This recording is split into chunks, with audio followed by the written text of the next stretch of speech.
this is Staff Sergeant Krager with the North Dublin Recruiting Station, and this is part 2 of Private First Class Rolston and Private Pacheco's Basic Combat Training Experience.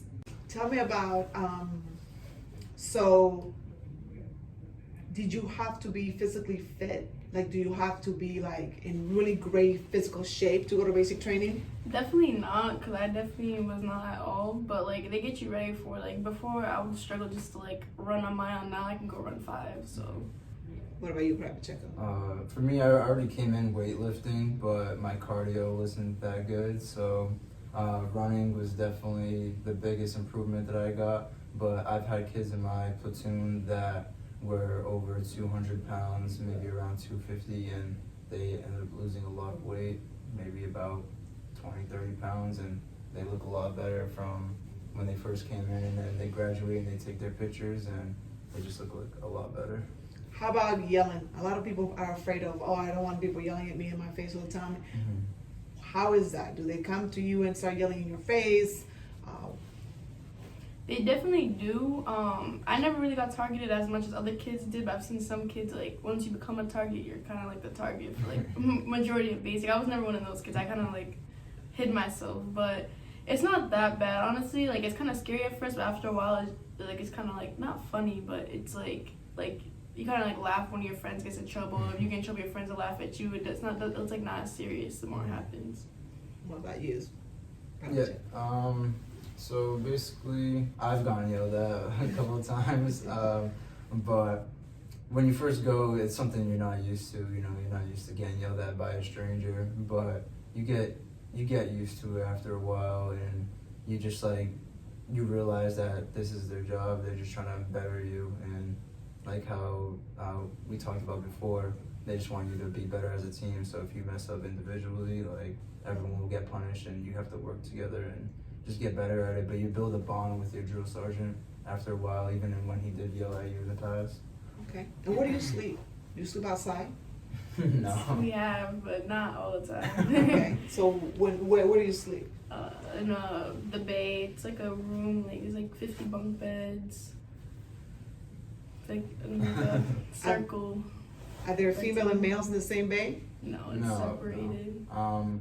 There's a lot of males. So males, there's like 3 different bays, or if you want to call it rooms, and then the females had 1 to themselves. But for when I went, there was like maybe 30 females, and there was like 120 guys. So they had different rooms where it was like about 45 guys in like each room, and I thought it was fun. I actually liked being around a lot of guys because it was just funny.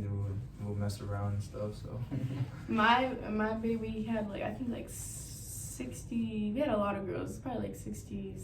I think it was 67 girls, something like that. Like 67 girls. So it was a lot of us. But honestly, it was fun though. Like, there was always like something going on, or there's always like someone to be around. Like, you're never like by yourself. Which at first I didn't like, 'cause I liked my privacy. But like after a while, you kind of don't want to be by yourself. You want to always be around people, have get friends with you. Like, it's something you get accustomed to.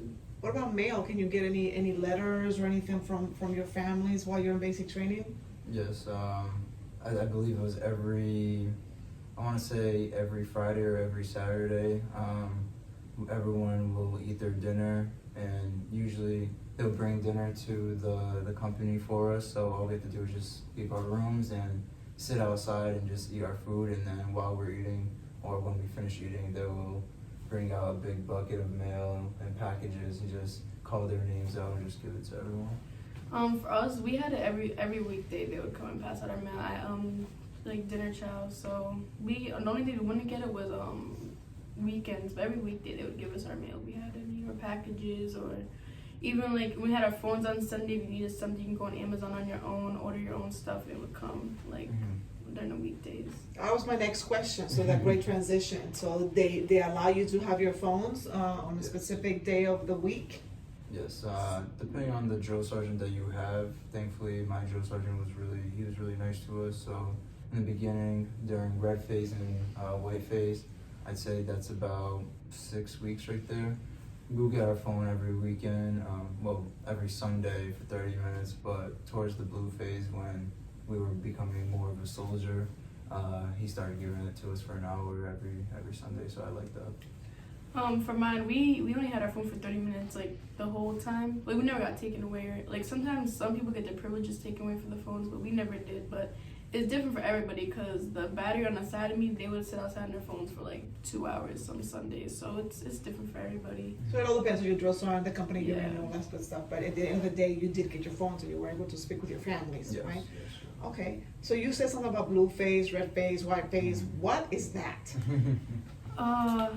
There are like different phases of like the different training you go through. Like red phase is more just like the breakdown. Like that's when you get yelled at the most, or corrective training the most, and all that type of stuff. Blue phase is more like, we're more to be on the range. You know, is that blue phase or white phase?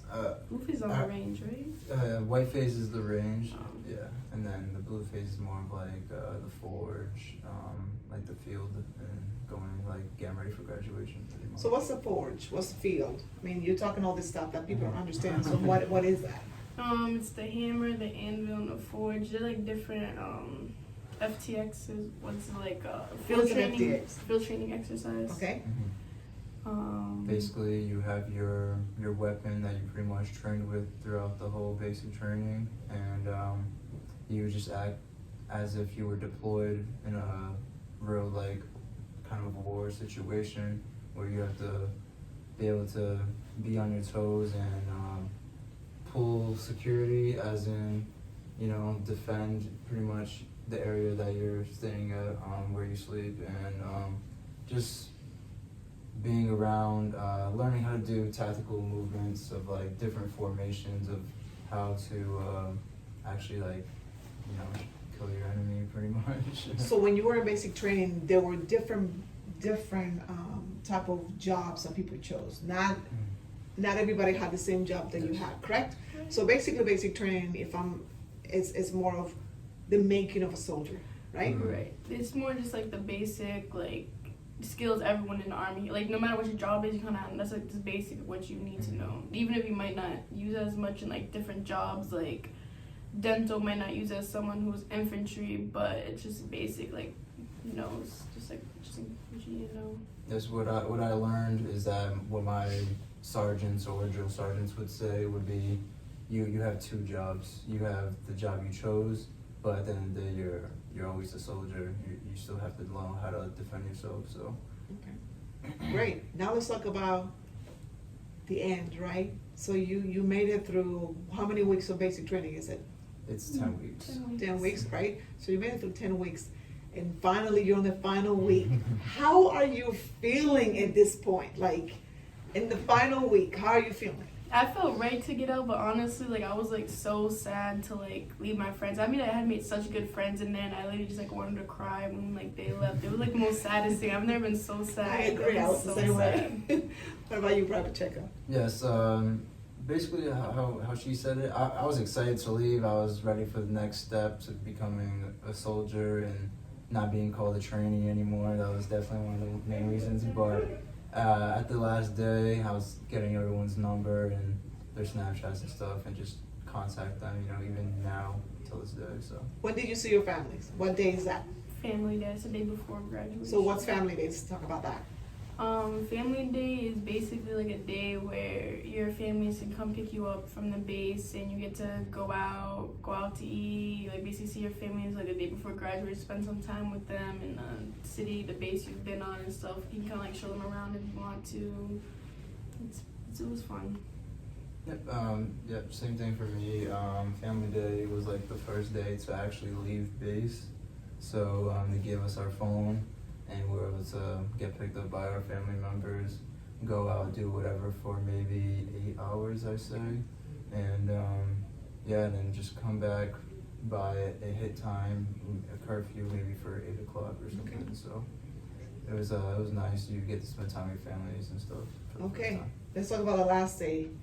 Tell me how you felt from the very first day that you got there to that last day, that graduation day when you formally became a soldier. So let's start with you, Rolston. Tell me about that. Tell me the difference of feeling. I definitely felt a lot more like like my mindset was definitely a lot more strong. I felt like a lot more like resilient. Like I knew like I just felt more like I could do more. I was I was a different person than when I joined. Like I was more disciplined and just like a better person. I feel like. Okay. What about you, Pacheco? I felt complete because the last time I graduated from something was high school. So I think this was like the most proud of I've been to myself, like even more than high school. Honestly, even that was like the biggest graduation that I ever experienced. Okay, so last question. What would you say to somebody from this area, because you're both from Massachusetts, right? From this area. What would you say to somebody who is thinking about it, whether they're in high school or they're already graduating high school? What would you say, Pacheco? I say definitely, you're in high school, you never really know what you want to do, but if you are confused on what you want to do, I'd say take a look into joining the Army and seeing what options you have, because you might not know what you want, but when I was looking into this, I didn't even know what I wanted to do. I had a lot of different options, and I just I went online, and you can look at what you did for an ASVAB score, and you can see what options you actually had before you come into the recruiting station. So when I did that, I noticed my options, and I thought the medical field would be fit for me. So. Okay. What about you? I definitely am like happy I did. I joined the Army as a kid, and I came out more as an adult. And I joined right after high school. I didn't really know what I was doing, but like it definitely did. I think it changed my life. Like I have so many more opportunities and to travel and all that. Great. Well, thank you. Thank you so much.